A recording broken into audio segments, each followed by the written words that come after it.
بسم اللہ الرحمن الرحیم۔ السلام علیکم ناظرین کرام، پروگرام بصیرت کے ساتھ آپ کی خدمت میں حاضر ہیں۔ آج اس پروگرام میں ہم نے قرآن مجید کی ایک اصطلاح کے بارے میں گفتگو کرنی ہے۔ ناظرین محترم، قرآن مجید نے جتنی بھی اصطلاحات استعمال کی ہیں وہ اپنی معنویت کے لحاظ سے اتنی جامع ہیں کہ وہ اپنے معنی سے متعلق اور اپنے مدعا سے متعلق تمام پہلوؤں کا بڑا جامع احاطہ کرتی ہیں۔ ان اصطلاحات میں سے ایک اصطلاح تقویٰ ہے۔ یہ قرآن مجید کی اتنی جامع اصطلاح ہے کہ اگر آپ پورے انسانی کردار کو، ایک مومنانہ کردار کو ایک لفظ میں بیان کرنا چاہیں تو شاید وہ لفظ تقویٰ ہی ہوگا۔ یہی وجہ ہے کہ قرآن مجید نے کبھی تو تقویٰ کو اعمال صالحہ کا نتیجہ اور مقصد قرار دیا، کبھی تقویٰ کو نجات کی شرط اور بنیاد کہا، اور کبھی ایمان کے حاصلات کو، مرد مومن کی زندگی کی ظاہری و باطنی، دنیاوی اور اخروی کامیابیوں کو تقویٰ کے ساتھ مشروط قرار دیا۔ یعنی تقویٰ بیک وقت ایک مومن کے کردار کا ایک وصف بھی ہے، مومن کے کردار کی ایک صفت بھی ہے، مومن کے کردار کا ایک نمایاں اور درخشندہ پہلو بھی ہے، اور اس کے ساتھ ساتھ مرد مومن کا جو کردار ہے اس کا امپیکٹ کیا سامنے آتا ہے، اس کو بیان کرنے کا جو انداز ہے قرآن مجید کا، جو لفظ اس کے لیے قرآن مجید نے اختیار کیا، وہ تقویٰ اس کو بھی کور کرتا ہے۔ بہت زیادہ مقامات ہیں قرآن حکیم کے جو تقویٰ کی معنویت کو اور تقویٰ کے مختلف گوشوں کو بیان کرتے ہیں۔ کیسے تقویٰ حاصل ہو سکتا ہے، کیا اس کا راستہ ہے، کیسے یہ کنٹین کرتا ہے ہماری ہستی میں، ہمارے انفس میں، ہمارے قلب و باطن میں، اور پھر کیا کیا برکات اس کی سامنے آتی ہیں۔ لیکن آج ہم نے جو فوکس کرنا ہے ناظرین محترم، وہ ہے سورہ بقرہ کی ابتدائی آیات، جہاں سے قرآن مجید کا آغاز ہو رہا ہے سورہ فاتحہ کے بعد، اور قرآن مجید کے تعارف کے ساتھ ہی مومنانہ زندگی کے جس پہلو کا ذکر ہو رہا ہے وہ تقویٰ ہے۔ تو اس کی اس اولیت کی معنویت کیا ہے اور ان آیات کی روشنی میں اس کا کیا معنی ہمارے سامنے آتا ہے، گفتگو ہم نے کرنی ہے۔ جناب رضا الدین صدیقی صاحب تشریف فرمائے، ان کے ساتھ، اور ان سے اس پہ روشنی لینی ہے۔ صدیقی صاحب قبلہ آپ ارشاد فرمائیے گا، کس طرح سے سورہ بقرہ کے آغاز ہی میں اللہ رب العزت نے تقویٰ کا ذکر کیا، اور آیات کی روشنی میں کیا اس کی معنویت کھلتی ہے ہمارے سامنے؟ بسم اللہ الرحمن الرحیم۔ ابتدائی 5 آیات سورہ بقرہ کی جی، اس لحاظ سے معنی خیز ہیں کہ یہ سورہ فاتحہ کے معنی بعد ہیں۔ ٹھیک۔ سورہ فاتحہ قرآن پاک کے مضامین کا گویا کہ دیباچہ ہے، اجمال ہے، خلاصہ ہے، جی، اور وہ باتیں جو کہ تفصیل سے قرآن پاک نے کہی ہیں سورہ فاتحہ میں، انہیں اجمالی طور پہ بیان کر دیا گیا ہے۔ بہت موزون لفظ آپ نے استعمال کیا۔ اب سورہ فاتحہ کے بعد باقاعدہ طور پر قرآن کی ہدایت کا مفہوم بیان کیا جا رہا ہے، شر و بست کے ساتھ اس کے احکامات بیان کیے جا رہے ہیں۔ جس طرح کہ آپ نے ارشاد فرمایا کہ ایک موزون لفظ جو کہ قرآن پاک کے مطلوبہ کردار کی وضاحت کرے، وہ تقویٰ سے زیادہ کوئی اور نہیں ہے۔ ٹھیک ہے، تقویٰ ہی وہ کردار ہے جو قرآن پاک کی تعلیمات کا مقصود ہے، ٹھیک ہے، کہ کیا کردار جو ہے یہ انفرادی طور پر بھی اور اجتماعی طور پر بھی قرآن کس کردار کا تقاضا کرتا ہے۔ آگے جب وہ کردار انسان کو میسر آ جاتا ہے تو پھر اس کی انفرادی زندگی، اجتماعی زندگی، اس زندگی میں مقصد، اس زندگی کی منزل، یہ سب تو پھر اس سے آگے کی باتیں ہیں نا، آگے کی تفصیلات ہیں۔ ٹھیک ہے۔ ان آیات مبارکہ کا آغاز اللہ تبارک و تعالیٰ نے حروف مقطعات سے کیا۔ حروف مقطعات قرآن کی متعدد صورتوں میں ہیں، اور یہ اپنے اندر ایک گہری معنویت رکھتے ہیں۔ حروف کیا ہیں؟ بہت سے لوگوں نے خیال آرائی کی ہے اپنے اپنے طور پہ، لیکن کوئی حتمی اور یقینی تفسیر یا ایک ایسی بات جس پہ سب متفق ہو جائیں یہ ممکن نہیں ہے ان حروف کے بارے میں۔ اور جو مفسرین نے، عالی مرتبت مفسرین نے خلاصہ بیان کر دیا، اور وہ نبی کریم صلی اللہ علیہ وسلم کے اشارے پہ اور صحابہ کرام کی تصریح پہ مبنی ہے۔ ٹھیک ہے، جس طرح حضرت ابو بکر صدیق رضی اللہ تعالیٰ عنہ نے ارشاد فرمایا کہ ہر کتاب کے کچھ اسرار ہوتے ہیں اور قرآن کے اسرار حروف مقطعات ہیں۔ سبحان اللہ۔ تو مفسرین نے بالعموم اسے اللہ اور اس کے رسول کے درمیان راز قرار دیا۔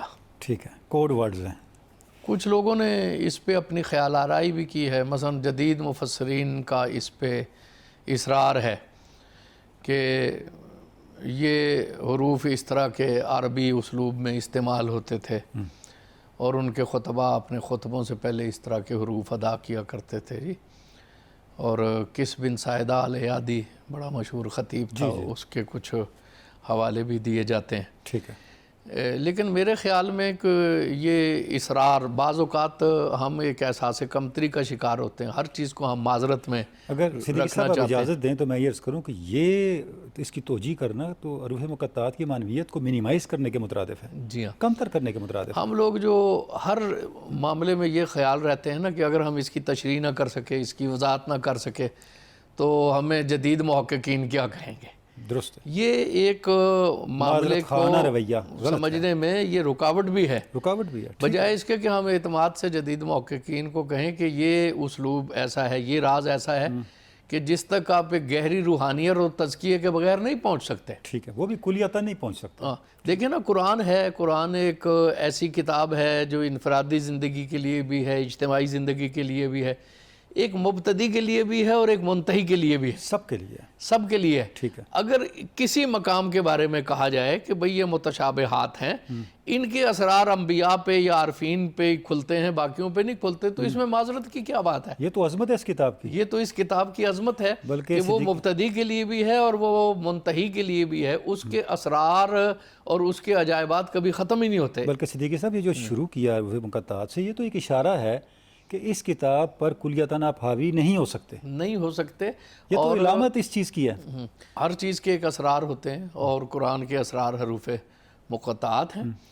تو یہ ایک کہا جائے کہ یہ اللہ اور اس کے رسول کے درمیان راز ہے۔ سید محمود آلوسی نے بڑی خوبصورت بات کی، اچھا، وہ کہتے ہیں کہ یہ حروف جو ہیں یہ بے معنی تو نہیں ہیں، کیونکہ کوئی چیز بھی قرآن میں بے معنی ہو نہیں سکتی، ٹھیک ہے، لیکن اس کے لیے آپ کو اس مزکی رسول اکرم صلی اللہ علیہ وسلم کی خدمت میں رجوع کرنا ہوگا، ٹھیک ہے، جن کی ہتھیلی پہ بے جان کنکریاں آتی ہیں تو کلام کرنا شروع کر دیتی ہیں۔ سبحان اللہ، یہ حروف اپنے قاری سے خود کلام کرتے ہیں، لیکن اس کی شرط یہ ہے کہ نبی محتشم صلی اللہ علیہ وسلم کی نظر سے تزکیے کی دولت میں اس میسر آ جائے، جن پر یہ اترے ہیں، جن پہ یہ اترے ہیں۔ سبحان اللہ، مشکات نبوت سے اگر روشنی ہو جائے تو یہ حروف اسی طرح اپنے قاری سے کلام کرتے ہیں جس طرح صاحب اعجاز رسول کی ہتھیلی پہ کنکر نے کلام کرنا شروع کر دیا تھا۔ سبحان اللہ، تو یہ دیکھیں گے کہ یہ کہا جائے کہ اگر یہ حروف وہاں استعمال میں نہیں تھے تو عربوں نے سوال کیوں نہیں پوچھا کہ یہ کیا آپ کلام کے شروع میں بے معنی حرف لے آتے ہیں، جیسا کہ اس دور کے بعض مفسرین نے لکھا۔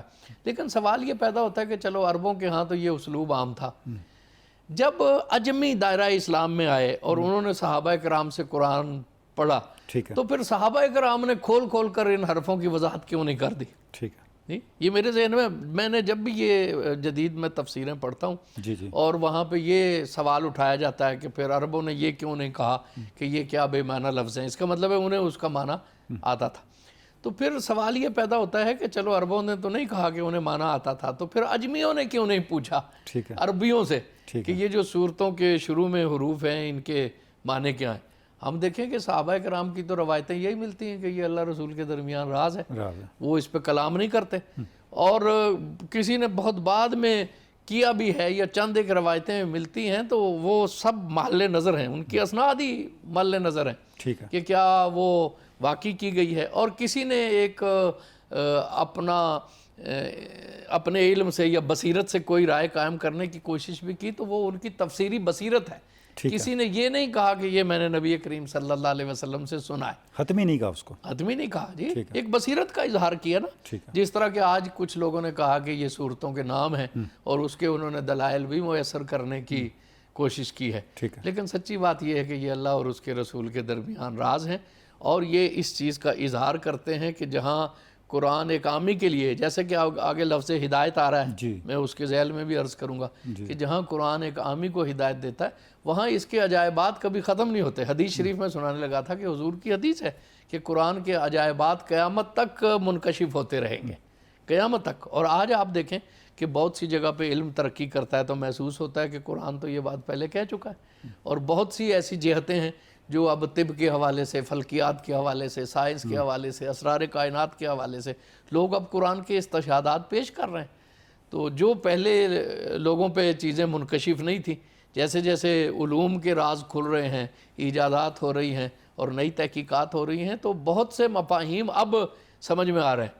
اس کا مطلب ہے کہ یہ صاحب اعجاز رسول پہ اتری ہوئی کتاب ہے اور معجزاتی کتاب ہے، اس کے اسرار کبھی بھی جو ہے یہ کما حق کو کسی فرد بشر پہ کھلیں گے نہیں، یہ اللہ جانے اور اس کا پاک پیغمبر اور جانے۔ ہمیشہ قرآن مجید آگے رہے گا انسانی شعور سے، جی ہاں، انسانی شعور جو ہے وہ اس کی ابتدائی میں رہے گا، جتنا بھی ترقی کر جائے پتہ چلے گا قرآن مجید تو اس سے بھی آگے ہے۔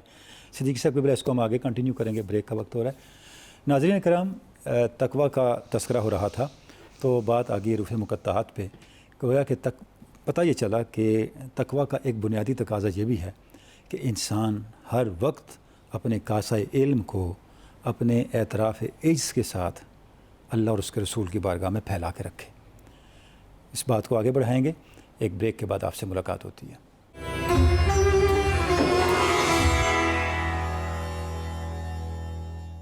ویلکم بیک ناظرین۔ صدیقی صاحب کے بلک جو گفتگو ہو رہی تھی تقویٰ کے حوالے سے اور روح مقطعات کے حوالے سے کہ یہ اللہ اور اس کے رسول کے درمیان راز ہیں، اور جب وہ آپ ارشاد فرما رہے تھے تو اگلی آیت اس کی تائید اور توثیق بھی کر رہی ہے کہ ذالک الکتاب لا ریب فیہ، اس بات میں بھی کوئی شک نہیں ہے۔ جی ہاں، یہ کتاب کسی شک و شبہ کا محل نہیں ہے، ٹھیک ہے، کسی جگہ پہ اس کی تشریح آئے گی۔ سر دست ہم نے چونکہ منزل تقویٰ کی طرف بڑھنا ہے، جی جی، تو کہا گیا کہ یہ ذی شان کتاب کسی شک و شبہ کا محل نہیں ہے۔ ٹھیک ہے، ذالکہ اس میں اشارہ بعید ہے، یعنی کوئی دور چیز ہو نا تو اس کے لیے اشارہ کیا جاتا ہے ذالکہ سے۔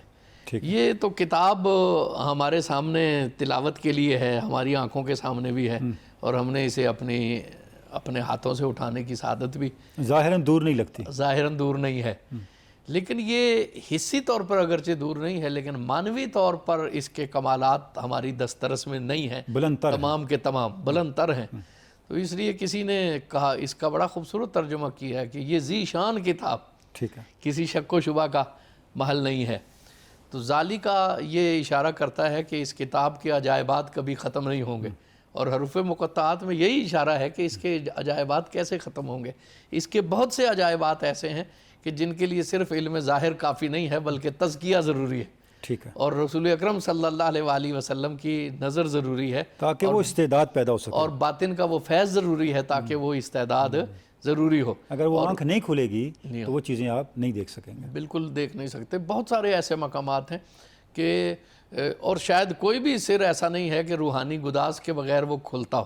یہ ایک المیہ ہے کہ فی زمانہ ہم روحانیت کو نظر انداز کر رہے ہیں، بالکل کہ روحانیت کوئی چیز نہیں ہے۔ بالکل، روحانیت بڑی ضروری ہے، جب تک روحانی گداز نہیں ہوگا اور ظاہری بصیرت کے ساتھ باطنی بصیرت حاصل نہیں ہوگی، اس وقت تک فہم کتاب و سنت ہو ہی نہیں سکتا۔ سبحان اللہ، بہت پیاری۔ اس لیے دیکھیں کہ تزکیہ جو ہے وہ اس کو مقدم کیا گیا ہے، یزکیہم ویعلمہم الکتاب والحکمہ۔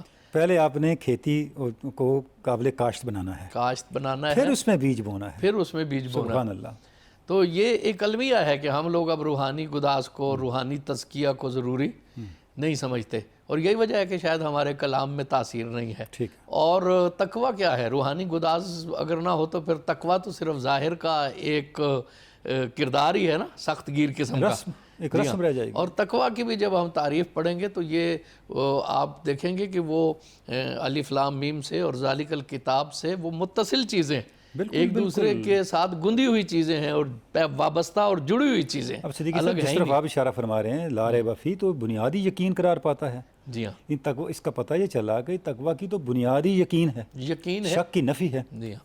کتاب کہا گیا، کتاب کتیبہ سے ہے، کتیبہ لشکر کو کہتے ہیں. ٹھیک ہے. اور لشکر کیا ہوتا ہے؟ کچھ لوگ اپنا معمول کی سرگرمیوں سے کٹ کے چھاونی میں چلے جاتے ہیں. بعض اوقات ان کی وہ سکیم ہوتی ہے، ایکسرسائز ہوتی ہے.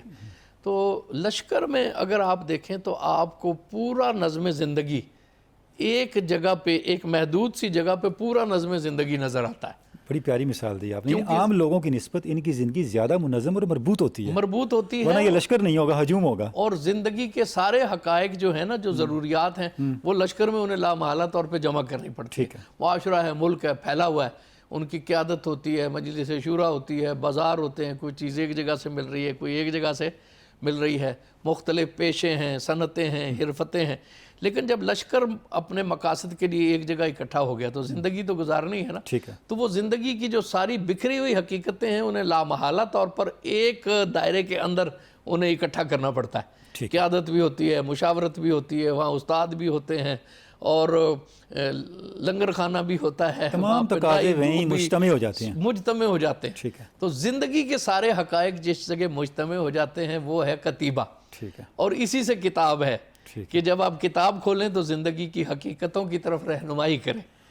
صدیقی صاحب، یہ عربی زبان کا معجزہ ہے. کس طرح معنی اور لفظ جڑے ہوئے ہیں. یعنی کسی زبان میں یہ بات نہیں ہے کہ معنی اور لفظ میں اتنی قربت ہو. اتنی قربت ہو. سبحان اللہ. تو دیکھیے کہ کتاب جب انسان کے سامنے کھل جائے تو اس کے سامنے زندگی کھل جانی چاہیے. ٹھیک ہے. اب کوئی اور کتاب زندگی کی ساری حقیقتوں کی طرف اشارہ کر سکے یا نہ کر سکے، ایک کتاب ہے جو زندگی کے ہر رمز و معنی کی طرف اشارہ کرتی ہے. صرف زندگی ہی اس میں اپنی ساری حقیقتوں کے ساتھ نہیں ہے، بلکہ کائنات اپنے سارے اسرار کے ساتھ موجود ہے، اور وہ ہے الکتاب. سبحان اللہ. ذالک الکتاب لا ریب فیہ. کیا بات ہے. یہ اس لیے کتاب ہے کہ اس میں کائنات اپنی ساری حقیقتوں کے ساتھ، جس طرح لشکر میں ساری اصولی چیزیں بیان ہو جاتی ہیں، اس طرح قرآن میں بھی کائنات کے اسرار جو ہیں وہ اصول بھی اس کے بیان کیے گئے ہیں اور جزیات بھی بیان کی ولا گئی ہے. رطب ولا یابس الا فی کتاب. اب جیسے جیسے تقویٰ کے مدارج طے ہوتے ہیں اور تزکیہ کے مدارج طے ہوتے ہیں، ویسے ویسے اسرار کتاب کھلتے چلے جاتے ہیں. جی نزلنا علیک الکتاب تبیانا لکل شیء. ٹھیک ہے. اے محبوب، ہم نے یہ کتاب آپ پر اس لیے نازل کی تاکہ کائنات کے سارے اسرار بیان ہو جائیں. کائنات کے جتنے بھی اسرار ہیں وہ کتاب میں ہیں، اور کتاب سینہ مصطفیٰ میں ہے. اسی لیے اقبال نے بہت کیف میں کہا کہ لوح بھی تو، قلم بھی تو، سبحان اللہ. تیرا وجود الکتاب. کیا بات. گنبد آب گینا رنگ تیرے محیط میں ہوا. یہ صرف شاعری نہیں ہے، شاعری نہیں ہے. کائنات کے اسرار کتاب میں ہیں اور کتاب سینہ مصطفیٰ میں ہے. صاحب کتاب کے اس طرح کتاب اور صاحب کتاب کا ایک تعلق بھی سمجھ میں آ گیا کہ یہ کتاب تو سینہ مصطفیٰ میں ہے.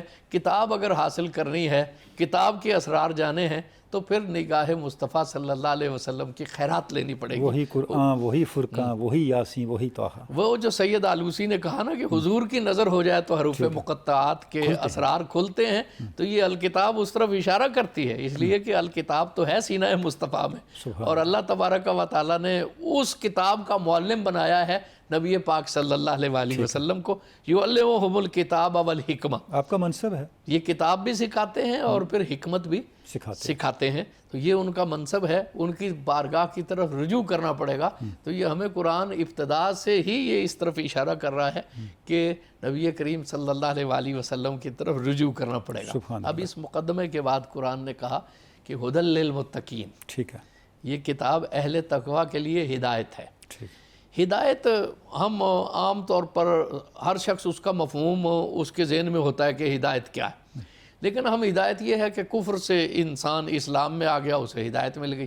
ایک شخص نماز نہیں پڑھتا یا خدا نخواستہ اس کے اعمال صالحیت کے رنگ میں نہیں ہیں، پھر وہ یہ نیکی اختیار کر لیتا ہے، جھوٹ بولنا ترک کر دیتا ہے، دیانتداری کو اپنا شعار بنا لیتا ہے. ہم کہتے ہیں ہدایت پہ آ گیا. تو بلا شبہ یہ سب ہدایت کے پہلو ہیں. اس کو تقسیم کر دیا گیا ہے ہماری ذرا آسانی کے لیے کہ ہدایت اپنے ضمن میں 3 پہلو رکھتی ہے. ٹھیک ہے. یا یوں سمجھیں کہ اس کے 3 مدارج ہیں. پہلا درجہ جو ہے وہ ہے عرفان الغایت، کہ کوئی بھی کام کرنا ہے نا، زندگی ہے کہ یہ زندگی ہے کیوں، اس کا مقصد متعین ہو جائے تو یہ عرفان الغایت ہے. ٹھیک ہے، غایت یہی ہے نا کہ غایت و مقصود کیا ہے، نتیجہ کیا نکلنا ہے، ہمارے منزل اس کیا کام ہے، کا مقصد ہے کیا، ہم کیوں کر رہے منزل ہیں؟ کا تعین ہو جائے. جب منزل کا تعین ہو جائے تو پھر بہت سا خلفشار ختم ہو جاتا ہے، بے یقینی ختم ہو جاتی ہے. ٹھیک ہے، انسان کو ڈائریکشن مل جائے تو اس کی بڑی خوش نصیبی ہے. ٹھیک ہے، تو ہدایت کا پہلا درجہ یہ ہے کہ انسانی زندگی کے سامنے کھول کر اور واضح انداز میں قرآن بیان کر دیتا ہے کہ انسان کو پیدا کرنے کا مقصد کیا ہے، ٹھیک ہے، اور یہ سب کو بتاتا ہے. قرآن نے سب کو بتایا. دوسرا جو درجہ ہے اسے کہتے ہیں اراء الطریق، ٹھیک ہے. یعنی منزل متعین ہو گئی، اب اس منزل تک پہنچنا کیسے ہے. راستہ کیا ہے، طریقہ کیا ہے؟ وَهَدَيْنَاهُ النَّجْدَيْنِ، دونوں راستے ہم نے ان کے سامنے واضح کر دیے ہیں کہ یہ خیر کا راستہ ہے، اس پہ چلو گے تو منزل تک پہنچ جاؤ گے. یہ راستہ شر کا ہے، اس پہ چلو گے تو گمراہی کی دلدلوں میں جا پھنسو گے، منزل کی طرف تم نہیں پہنچ سکتے. تو دوسرا درجہ یہ ہے کہ راستہ متعین ہو جائے، راستے کی وضاحت ہو جائے. قرآن یہ بھی ہر ایک کے لیے کرتا ہے. اب تیسرا درجہ ہدایت کا ہے ایصال الی المطلوب، کہ منزل جانا تک راہ نورد شوق کا ہاتھ پکڑ کے اسے وہاں تک باریاب کرا دیا یعنی جائے، منزل تک پہنچے بھی انسان، منزل تک پہنچے بھی. ہدایت تب مکمل ہوتی ہے. ہدایت تب مکمل ہوتی ہے. ٹھیک. تو اصل تو یہ ہے نا کہ صرف مقصد پتہ چل جائے تو بات تو ایک ہدایت کا پہلو تو آ گیا، راستہ بھی متعین ہو جائے، دوسرا پہلو بھی سمجھ آ گیا، لیکن منزل تک پہنچنا بھی تو ہے نا، منزل تک پہنچنا بھی ہے. تو قرآن پاک نے کہا کہ وہ ہر ایک کے سامنے مقصد زندگی بیان کرتا ہے، اور کوئی بھی ہو اس کو بتاتا ہے کہ راستہ کیا ہے، لیکن منزل پہ پہنچنے کی ضمانت ہر ایک کے لیے نہیں ہے. اس کی کچھ شرائط ہیں. اس کی شرط کیا ہے کہ ہدی للمتقین. صدیقی صاحب اس کو آگے کنٹینیو کریں گے، ایک بریک کا وقت ہو رہا ہے. ناظرین کرام، تقویٰ کیوں ضروری ہے؟ منزل تقویٰ کے بغیر نہیں ملتی. اس بات کو ہم نے آگے بڑھانا ہے. ایک بریک کا وقت ہو رہا ہے، بریک کے بعد آپ سے ملاقات ہوتی ہے.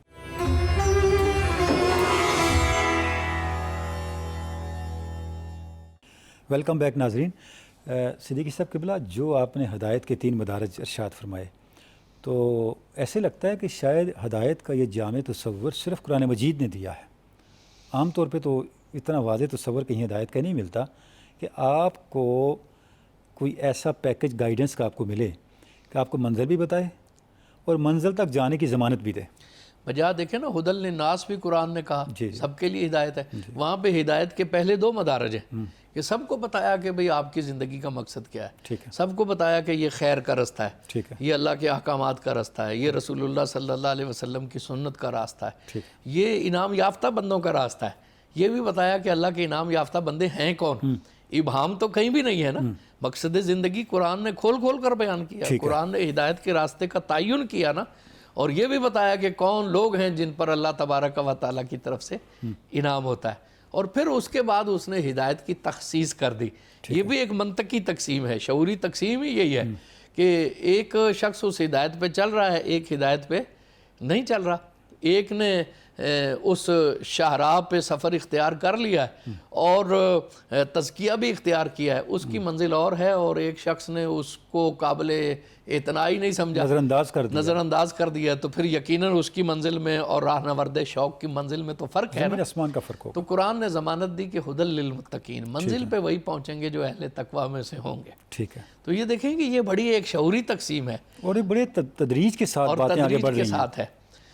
تو کسی کو بھی محروم نہیں کیا اس نے ہدایت سے، لیکن ضمانت ہر ایک کو نہیں دی منزل پہ پہنچنے کی. ٹھیک ہے. منزل پہ وہی پہنچے گا جو کہ تقویٰ اختیار کرے گا. ٹھیک ہے. اور ظاہر ہے کہ تقویٰ میں جب ہم آگے دیکھیں گے تو اس کی بنیادی شرط تو ایمان ہے نا، ایمان ہوگا تو پھر تقویٰ ملے گا. بالکل. تو کہا کہ تقویٰ، اب یہ بات بہت قابل غور ہے کہ تقویٰ کیا ہے، جو قرآن پاک نے بار بار ذکر کیا. جتنے انعام یافتہ لوگ ہیں وہ متقی ہیں، جو اللہ تبارک و تعالیٰ کے مقرب ہیں وہ متقی ہیں. آپ قرآن پہ غور کریں نا تو جتنی بھی جنہیں ہم عبادات کہتے ہیں، ان عبادات کا ماحصل عام طور پر آپ کو نظر آئے گا کہ تقوی ہے. تقویٰ، لعلکم تتقون، ایسے ہی تاکہ تم متقی ہو جاؤ. نماز ہے تو وہ تقویٰ سے آراستہ کرتی ہے، روزہ ہے تو شاید تم متقی ہو جاؤ، زکوٰۃ ہے تو اس لیے کہ تمہارا تزکیہ ہو، تمہیں تقویٰ نصیب ہو، حج ہے تو اس کے لیے بھی زیادہ تقویٰ ہی جو ہے وہ اس کا سامان ہے، اس کو مقبول بناتا ہے. مقبول بناتا ہے. تو اسی طرح جو ہے وہ جو اللہ کا قرب ہے الذین آمنوا وکانوا یتقون، اللہ کے مقرب وہی ہیں جو ایمان لاتے ہیں اور پھر اس کے بعد تقوی پہ قائم ہے. تقوی اختیار کرتے ہیں. اللہ جن سے محبت کرتا ہے وہ لوگ ہیں جو کہ تقوی اختیار کرتے ہیں. تو اور اگر بستیوں کے اوپر گرفت ہوتی ہے تو وہ بھی اس لیے کہ بستیاں اجتماعی طور پہ تقوی کو خیر بات کہہ دیتی ہیں. جی بالکل. اگر اہل قرآ جو ہے وہ ایمان لاتے ہیں وَلَوْ أَنَّ أَهْلُ الْقُرَىٰ آمَنُوا وَاتَّقُوا لَفَتَحْنَا عَلَيْهِمْ بَرَكَاتٍ مِّنَ السَّمَاءِ تو برکتیں نازل ہوتی. سبحان اللہ. تو یہ دیکھیں نا کہ یہ ہر جگہ ایک تقوی جو ہے ہمیں نظر آتا ہے. تو اس لیے یہ بڑی اہم بات ہے کہ تقوی ہے کیا. سادگی سے اسے ہم سمجھنے کی کوشش کرتے ہیں. تقوی وقایت سے ہے. ٹھیک ہے. اور وقایت کہتے ہیں کہ کسی چیز کا ضرر رساں پہلو سامنے آ جائے اور انسان شعوری طور پر اس سے اجتناب کرے. ٹھیک ہے. شعوری طور پر اس سے اجتناب کرے. اب دو پہلو ہیں کہ جب ضرر سے اجتناب کرتا ہے تو پھر خیر کا انتخاب بھی اس کا اگلا مرحلہ ہوتا ہے جو لازمہ ہے. کچھ تو کرے گا نا. کچھ تو کرے گا. اب شر سے بچ جائے لیکن خیر کا انتخاب نہ کرے تو وہ ایک برزخ میں معلق رہا. ادھوری بات ہوئی. ادھوری بات ہوئی. تو یہ اس کا لازمہ ہے تقوی کا کہ جب آپ پورے شعوری طور پہ شر سے بچ گئے تو پھر آپ نے خیر کا انتخاب کیا. دیکھیں نا جیسے آگ جلاتی ہے. آگ کا کیا وظیفہ ہے؟ جلانا. یہ چیز ہمارے شعور میں نہیں بلکہ لاشعور میں بیٹھی ہوئی ہے کہ آگ کا کام جلانا ہے. بالکل. تو کوئی بھی عقل مند آدمی بھڑکتی ہوئی آگ کی طرف ہاتھ تو نہیں بڑھاتا. اس سے آگے دیکھیں لاشعوری طور پہ ہاتھ واپس آ جاتا ہے. وہ کہتے ہیں ریفلیکس ایکشن جو ہے وہ اسی چیز کا نام ہے. گرم چیز کو ہاتھ چھوتے ہی پیچھے ہوتا ہے. صدیوں کا تجربہ ہے نا کہ آگ جلاتی ہے. بغیر سوچے. تو یہ ہمارے صرف شعور میں نہیں بلکہ لاشعوری طور پر جو ہے یہ بات ہمارے ہاں بیٹھ گئی. اب یہ ہے کہ یہ آگ کا ضرر ہے کہ اس میں اس کے قریب ہاتھ نہیں دینا, لباس کو اس سے محفوظ رکھنا ہے. لیکن آگ سے فائدہ تو اٹھانا ہے. آگ سے فائدہ تو اٹھانا ہے. کھانا بھی اسی پہ پکے گا, تپش بھی اسی سے آئے گی, سردیوں کا ازالہ بھی اسی سے ہوگا. تو اب ضرر یہ ہے کہ اس کے جلسا دینے کی خاصیت سے خود کو بچانا ہے, اور نفع یہ ہے کہ اس کی جو پخت ہے, دم پخت ہے, جو افادیت ہے, اس سے خود کو مستفید بھی کرنا ہے. تو یہ تقوی کی دوہری ایک خصوصیت ہوئی کہ ضرر سے بچیں اور خیر کو اختیار کریں. گویا کہ تقوی اسی طرح پانی کا ریلا ہے, اپنی زد میں آنے والی ہر چیز کو خس و خاشاک کی طرح بہا کر لے جاتا ہے. تو کوئی بھی باشعور آدمی بہتے ہوئے پانی کے آگے تو کھڑا نہیں ہوتا, اسے پتہ ہے کہ میں بھی بہہ جاؤں گا. لیکن پانی کی افادیت بھی ہے, پانی سے بہرائے وافر بھی تو حاصل کرنا ہے, اس سے نمو بھی نہیں ہے, زندگی ہے ہی پانی کے ساتھ, پانی کے ساتھ ہے جی. تو بلکہ ہر زندہ چیز اس کی بقا ہی جو ہے وہ پانی پہ ہے. تو پانی سے حاصل نفع بھی حاصل کرنا ہے. تو یہ تقوی ہے کہ اس کے نقصان سے کیسے بچیں اور اس کی خیر کو کیسے حاصل کریں.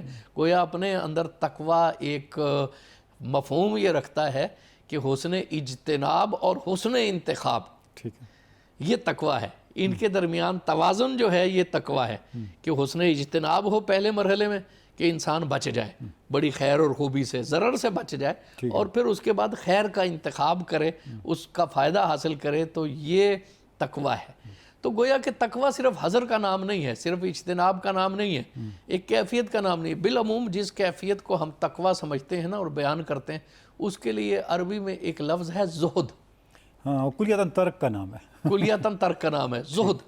زہد سے آگے لفظ تقوی جو اختیار کیا گیا ہے, تو تقوی در حقیقت ایک متوازن کردار کا نام ہے. بالکل ٹھیک. زہد اپنے اندر ایک معنی رکھتا ہے, اپنا معنی رکھتا ہے, لیکن وہ ایک جہت ہے. وہ ایک جہت ہے, جامع نہیں ہے. جامع نہیں ہے. تقوی اس کی نسبت جامع یہ ہے کہ تقوی جو ہے وہ صرف حذر کا نام نہیں ہے, پرہیز کا نام نہیں ہے, بلکہ تقوی نقصان سے پرہیز کا نام ہے اور فائدے کو حاصل کرنے کا نام ہے, شر سے بچنے کا نام ہے اور خیر کو اپنانے کا نام ہے. یہ ایک بہت اس میں ایک رمز لطیف ہے کہ ہم عام طور پہ تقوی کو جس معنی میں برتتے ہیں, استعمال کرتے ہیں, محاورے میں یہی سمجھا جاتا ہے کہ تقوی شاید صرف بچنے کا نام ہے, بچنے کا نام ہے. یا تقوی کا لفظ ہم خوف کر دیتے ہیں, اس کے لیے بھی ایک لفظ ہے خشیت. اچھا آپ دیکھیں, جتنے آپ اردو ترجمے اٹھا کے دیکھیں, تقوی کا متقین کا معنی کیا کیا ہے؟ پرہیزگار. جی ہاں, بچنے والے. بچنے والے یعنی پرہیز کو اتنا غالب کر دیا ہے کہ اختیار کا معنی دب ہی گیا. دب گیا. تو اب آپ یہ دیکھیں نا کہ زہد کا اپنا ایک معنی ہے اور اس کے لیے لفظ زہد ہے اور اس کے لیے لفظ خشیت ہے. خوف ہم کرتے ہیں تو وہ لفظ خشیت ہے. جی, تقوی در حقیقت امر حق کو اختیار کرنا ہے پورے شعور کے ساتھ. ٹھیک ہے. کہ نقصان سے بچیں اور خیر کو اختیار حاصل کریں. تو یہ جو زندگی میں جو ایک حسن توازن آ جاتا ہے نا، اس کا نام تقوی ہے. ترک و اختیار کے درمیان ایک ترک و توازن، اختیار کے درمیان توازن کا نام تقوی ہے. یہ ایک ڈسپلن ہے، ڈیوائن ڈسپلن ہے. بالکل. اور نبی کریم صلی اللہ علیہ وسلم کی صحیح جو ہے وہ سنت ہے. ٹھیک ہے. دیکھیے کہ سید محمود آلوسی نے بڑی خوبصورت تعریف کی کہ ہر وہ مقام جہاں آپ کا پروردگار آپ کو دیکھنا چاہے، وہاں آپ موجود ہوں. وہاں موجود ہوں، اس کا انتخاب کریں، یہ ہے تقوی. ٹھیک ہے. اور جہاں آپ کا پروردگار آپ کو موجود نہ دیکھنا چاہیں، اس سے اجتناب کریں، یہ تقوی ہے. سبحان اللہ. یہ دیکھیے کہ جو بات میں سمجھانے کی کوشش کر رہا ہوں، سید محمود آلوسی نے بالکل اس کو کھول کر بیان کیا کہ تقوی یہ ہے کہ جہاں تمہارا پروردگار تمہیں دیکھنا چاہے تم موجود ہو، اور جہاں تمہارے پروردگار کو تمہاری موجودگی پسند نہیں ہے وہاں سے تم غیر حاضر پائے جاؤ. اس کیفیت کو تقوی کہا جاتا ہے. تو یہ توازن ہے. اس کی بڑی خوبصورت تعریف میں چاہوں گا کہ اس نشست میں ہم ذرا اس پہ غور کریں اور اس کی تشریح کو سمجھنے کی کوشش کریں. حضرت ابی بن کعب رضی اللہ تعالیٰ عنہ سے پوچھا امیر المومنین عمر ابن خطاب رضی اللہ تعالیٰ عنہ نے کہ ابی تقوی کیا ہے. اب یہ دیکھیے کہ ہمیں ایک یہ بات نظر آتی ہے کہ صحابہ آپس میں مکالمہ کرتے ہیں، ایک دوسرے سے تبادلہ خیال کرتے ہیں، اور امیر المومنین عمر ابن خطاب ابی بن کعب سے پوچھنے میں کوئی آر محسوس نہیں کر رہے. کتنے سینئر صحابہ. یہ ہے علم کا ایک شغف، علم کی ساتھ محبت. اور سبحان اللہ. تو ابی بن کعب سے پوچھتے ہیں کہ تقوی کیا صاحب یہ بڑا ایک لطیف واقعہ آپ لے کے آ رہے ہیں مثال، لیکن بریک کا وقت ہو رہا ہے. میں چاہتا ہوں اس میں ہم آدھے میں اس کو نہ چھوڑیں، وقفہ نہ آئے. بریک کے بعد اس کو تفصیل سے کنٹینیو کریں گے.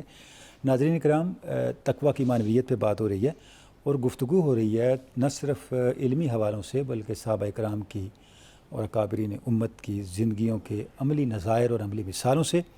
اس بات کو ہم نے آگے کنٹینیو کرنا ہے. ایک بریک کا وقت ہے، بریک کے بعد آپ سے پھر ملتے ہیں.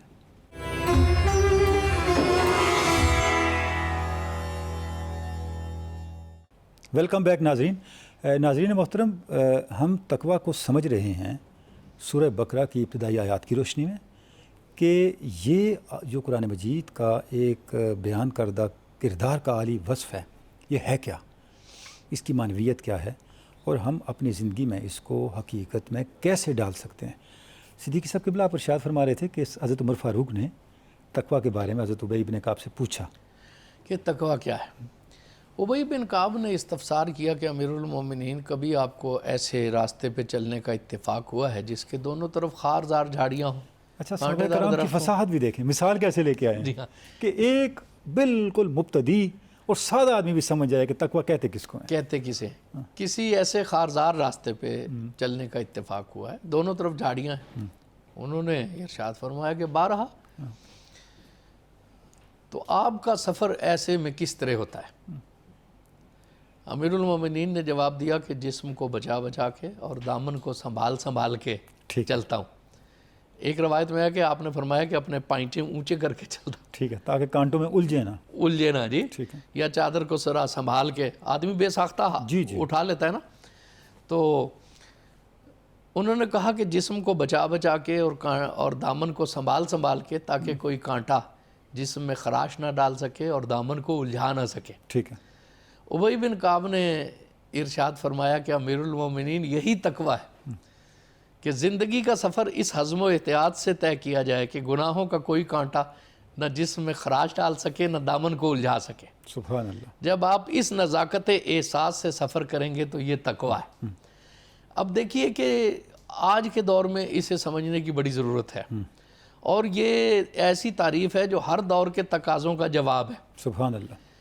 تو یہ جو ایک آئیڈیل مذہبی زندگی بیان کی جاتی ہے، یہ گویا کہ ترک مطلق کا نام ہے، گریز مطلق کا نام ہے. ٹھیک ہے. ایک عام ذہن اچھے مذہبی انسان کا تصور ذہن میں لاتا یہی ہے کہ وہ جس نے ترک دنیا کر دی اور بالکل الگ تھلگ ہو کر جو ہے وہ بیٹھا ہو، وہ ایک اچھا مذہبی انسان ہے. ایک عام آدمی سے بھی آپ پوچھ لیں اپنے معاشرے میں بھی، تصور یہی ملے گا. اس کے نزدیک ایک مذہبی انسان وہی ہوتا ہے جسے کسی چیز سے کسی کے نہ اچھے میں نہ برے میں مسجد میں بیٹھا ہوا ہے، بس چپ چاپ ایک زندگی گزاری جا رہا ہے، یہ مذہبی آدمی ہے. یہ نہیں جسے قرآن نے رہبانیت کہا ہے نا، اس کا تصور ایک ذہن میں آتا ہے. ٹھیک ہے.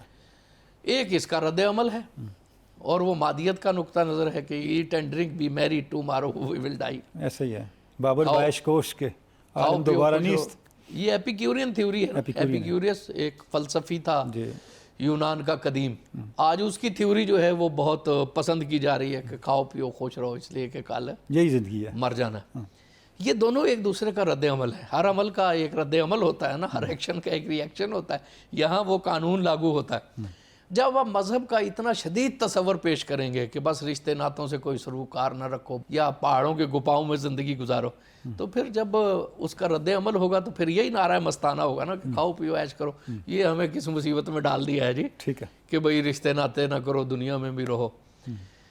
تو ایک طرف گریز مطلق ہے اور ایک طرف اختیار مطلق ہے. ایک طرف مطلق گریز ہے اور ایک طرف ہر قسم کی قید سے, اخلاقی بندشوں سے بھی جو ہے وہ نعرہ مستانہ بلند کر کے تو آپ نے رہائی لے پامال کر دیا, آپ نے پامال کر دیا. ایک طرف پابندی ہی پابندی اور ایک طرف رہائی ہی رہی, رہائی جی, آزادی ہی آزادی. تو کیا اسیری ہے کیا رہائی. تو نہ اس کا فائدہ نہ اس کا فائدہ نہ اس کا فائدہ, نہ وہاں انسانیت نہ یہاں انسانیت. نہ انسانیت. جو لوگ یہ چاہتے ہیں کہ انسان رہبانیت اختیار کرے, وہ شاید یہ سمجھتے ہیں کہ انسان اس طرح فرشتہ بن جائے گا. وہ بات بھول گئے کہ اگر فرشتہ بنانا ہی مقصود ہوتا تو اللہ نے زمین پہ کیوں اتارا؟ انسان بنایا کیوں؟ انسان بنایا کیوں؟ فرشتے تو تھے. فرشتے تو تھے. تو اس سے انسان فرشتہ نہیں بنتا, زیادہ سے زیادہ ایک شکست خوردہ مخلوق بن جاتا ہے. یہ بلکہ ارشاد فرما دیں کہ انسان فرشتہ نہیں بنتا بلکہ انسان نہیں رہتا. انسان نہیں رہتا, بالکل آپ نے صحیح اپنے کہا. منصب سے ہی معزول ہو جاتا ہے. اگر فرشتہ بنانا مقصود ہوتا تو آسمان پہ رکھا جاتا, زمین پہ بھیجا کیوں ہے؟ کیوں بھیجا؟ اور جو دوسرا ہے کہ آپ گریز مطلق اختیار کریں تو وہ بھی غلطی میں ہے. اگر ہوتا وہ مجذوب فرنگی اس زمانے میں تو اقبال اس کو سمجھاتا مقام کبریا کا کیا ہے. نیتشے نے کہا تھا نا کہ خدا مر گیا ہے نعوذ باللہ, اور انسان اور کائنات کسی سپرمین کی تگ و تاز کی منتظر ہے. اقبال نے کہا نہیں, کبریا کے حکم کے بغیر انسان سپرمین بن نہیں سکتا. انسان ہی اچھا لگتا ہے, انسان اچھا ہے. وہ انسان کو فرشتہ بنانا چاہتے تھے, بنا نہ سکے, شکست خوردہ مخلوق بنا گئے. یہ انسان کو کائنات کا حاکم بنانا چاہتے تھے, بنا نہیں سکے, مانوی طور پر حیوان بنا گئے. یہ تو حیوان کی زندگی ہے نا کہ لہم قلوب لا یفقہون بہا ولہم اعین لا یبصرون بہا ولہم آذان لا یسمعون بہا اولئک کالانعام بل ہم اضل اولئک هم الغافلون. جن کے دل ہوں لیکن کسی محبوب کے لیے نہ دھڑک رہے ہوں, جن کی آنکھیں تو ہوں لیکن دیدہ بینا نہ ہو, جن کے کان تو ہوں لیکن آواز حق کی طرف متوجہ نہ ہو, وہ انسان ہوتے ہوئے بھی جانور ہیں, بلکہ ان سے بھی گئے گزرے, ان سے بھی بدتر ہیں. کیوں؟ جانور تو جو یہ زندگی گزارتا ہے اس کی جبلت کی مجبوری ہے, اس کو جتنی ہدایت دی گئی اس پہ تو وہ چل رہا ہے, وہ چل رہا ہے. انسان بھی اگر یہ زندگی گزارے عقل سلیم کے باوجود تو پھر قرآن صحیح کہتا ہے نا کہ جانوروں سے بھی گئے گزرے. اب آئیے ابی بن کعب کی طرف. ٹھیک ہے, وہ کہتے ہیں زندگی کا سفر اس طرح کرو. یہاں اسلام رہبانیت کے تصور سے کٹ گیا. رہبانیت کہتی ہے سفر ہی نہ کرو, بیٹھے رہو. وہ کہتا ہے کہ زندگی کی تگ و تاز میں مردانہ وار حصہ لو, آگے بڑھو. آگے مادیت کہتی ہے کہ کوئی اخلاقی بندش نہیں ہے, کھاؤ پیو خوش رہو. لیکن اسلام کیا کہتا ہے کہ منزل پہ بھی پہنچ جاؤ لیکن اس نزاکت احساس کے ساتھ کہ گناہوں کا کوئی کانٹا نہ جسم کو خراش پہنچائے نہ دامن کو الجھائے. سبحان اللہ. یہ ہے تقویٰ, اور یہ ہے اسلام کا نشان امتیاز کہ وہ کہتا ہے کہ سفر کرو لیکن سفر ایسے کرو کہ منزل پہ بھی پہنچ جاؤ اور کوئی کانٹا تمہیں الجھائے بھی نہ. یعنی نہ وہ کہتا ہے کہ فرشتے بنو اور نہ وہ کہتا ہے حیوان بنو. اسلام یہ کہتا ہے کہ انسان بنو, انسان بنو. اللہ نے جو تمہیں چاہا ہے وہ بنو. ہاں, جب انسان بن جاؤ گے تو کائنات مسخر ہو جائے گی, اور کائنات کیا فرشتے بھی سجدہ ریز ہو کر خراج عظمت و کمال پیش کریں گے. تر دامنی پہ شیخ ہماری نہ جائیو, تر دامنی پہ شیخ ہماری نہ جائیو, دامن نچوڑ دیں تو فرشتے وضو کریں. یہ توازن بھی تقویٰ ہے. نبی کریم صلی اللہ, اب نہ جانے وقت اجازت دے گا یا نہیں, ایک حدیث اختصار سے. حضور کے زمانے میں کچھ لوگوں نے اسلام قبول کیا. وہ 3 دوست تھے, پھر اپنے خیال کے مطابق وہ اسلام پہ کاربند ہو گئے. پھر انہیں خیال آیا کہ حضور اکرم صلی اللہ علیہ وسلم کا دور ہے, ہم مدینہ منورہ میں جا کے ان کی بھی زیارت کر لیں تاکہ شرف صحابیت بھی حاصل ہو, اور ایسا نہ ہو کہ ہم نے اسلام تو قبول کر لیا ہے لیکن سرکار دو عالم صلی اللہ علیہ وسلم کو نہیں دیکھا. تو وہ بہت شوق میں مدینہ منورہ حاضر ہوئے. اب رستے میں گفتگو کر رہے ہیں نا, ان کے نزدیک نبی کی ایک زندگی ہے ٹھیک ہے. ایک وہ خوبصورت سا خیال تراش رہے ہیں نبی کے بارے میں. نبی تو ہر جہت سے خوبصورت ہی ہے. ٹھیک ہے. لیکن ان کا خیال جو ہے, ان کا خیال یہ تھا کہ نبی نے کوئی ازدواجی زندگی اختیار نہیں کی ہوگی, آئلی زندگی اختیار نہیں کی ہوگی. نبی کھاتے پیتے ہی نہیں ہوں گے, اور ویسے ہی وہ فرشتوں کی طرح زندگی گزارتے ہوں گے, اور نبی کو یہ سونے سے کیا کام, آرام سے کیا کام. جب وہ مدینہ منورہ تشریف لائے تو ان پہ منکشف ہوا تو حضور اکرم صلی اللہ علیہ وسلم کی تو عائلی زندگی ہے. ٹھیک ہے. حضور محو استراحت بھی ہوتے ہیں, شب بیداری بھی فرماتے ہیں, حضور روزے بھی رکھتے ہیں, اور بسا اوقات حضور اکرم صلی اللہ علیہ وسلم روزہ سے افطار بھی کرتے ہیں. پھر بھی وہ نا بدگمان نہیں ہوئے. ٹھیک ہے. وہ عہد ہمایوں تھا نا کہ فوراً انہوں نے یہ رائے نہیں قائم کی تھی کہ دیکھو ہمارا تو تصور اور تھا اور نبی ایسے نہیں ہے. وہ بدگمان نہیں ہوئے. وہ پھر ایک دن بیٹھے اور کہنے لگے کہ نبی تو اصل میں معصوم ہیں, ان سے تو کسی غلطی کا صدور ممکن ہی نہیں ہے. ٹھیک ہے. لہٰذا اگر وہ یہ طرز زندگی اختیار کریں تو اس میں کوئی مذائقہ ٹھیک ہے. نہیں ہے. ٹھیک ہے. لیکن ہم جو ہیں, ایک نے کہا میں ساری زندگی شادی نہیں کروں گا, دوسرے نے کہا میں کبھی رات کو سوؤں گا نہیں, تیسرے نے کہا کہ میں ہمیشہ روزے رکھوں. یعنی وہی آئیڈیل اپنے اوپر نافذ کر دیا. ہاں. ٹھیک ہے. کشاں یہ بات حضور اکرم صلی اللہ علیہ وسلم تک پہنچی تو حضور تشریف لائے, چہرے پہ اثرات کچھ ملال کے تھے. ٹھیک ہے. آپ نے فرمایا کہ ایسی ایسی بات سنی ہے تو یاد رکھو کہ میں تم سے زیادہ متقی ہوں. سبحان اللہ. میری ازدواجی زندگی بھی ہے, میں کھانا بھی کھاتا ہوں اور میں سوتا بھی ہوں, اور یہی میرا طریقہ ہے. جو میرے طریقے سے اعراض کرے گا وہ مجھ سے نہیں ہوگا. تو حضور نے سنت جو ہے وہ توازن کو بنا دیا. سبحان اللہ. صدیقی صاحب, یہ ایک ایسا موضوع ہے جتنی بھی اس پہ گفتگو کریں شاید ہم اس کا حق ادا نہ کر سکیں. ناظرین کرام, تقویٰ کی مختلف جہات پہ گفتگو ہوئی اور ابھی بہت کچھ کہنا باقی ہے. خیال یہ تھا کہ ہم سورہ بقرہ کی ابتدائی آیات کی روشنی میں تقویٰ کی توضیح و تشریح کریں گے, اور ایسے لگتا ہے کہ شاید اس پہ ایک اور پروگرام بھی کرنا پڑے. تقویٰ کیا ہے, بہت ابتدائی باتیں ہم کر پائے. ایک حدیث پاک پہ ہم پروگرام ختم کرتے ہیں. آپ صلی اللہ علیہ وسلم نے ارشاد فرمایا کہ ایک ایسی آیہ مبارکہ بھی ہے قرآن مجید کی, لوگ اگر اس آیہ مبارکہ کو پختگی کے ساتھ پکڑ لیں, اس پہ قائم ہو جائیں, تو ان کی ساری زندگی کے لیے اور زندگی کے تمام پریشانیوں کو دور کرنے کے لیے کافی ہے. وہ آیہ مبارکہ کیا ہے؟ وَمَن يَتَّقِ اللَّهَ يَجْعَل لَهُ مَخْرَجًا وَيَرْزُقْهُ مِنْ حَيْثُ لَا يَحْتَسِبُ. جس نے اللہ کا تقویٰ اختیار کر لیا, اللہ اس کے لیے وہاں سے اس کو رزق دے گا جہاں سے کسی کو گمان بھی نہ ہو, اور اس کے لیے کافی ہو جائے گا. اسی پہ پروگرام کا اختتام کرتے ہیں. ایک نئے پروگرام کے ساتھ آپ کی خدمت میں پھر حاضر ہوں گے. تب تک کے لیے اجازت دیجیے. خدا حافظ.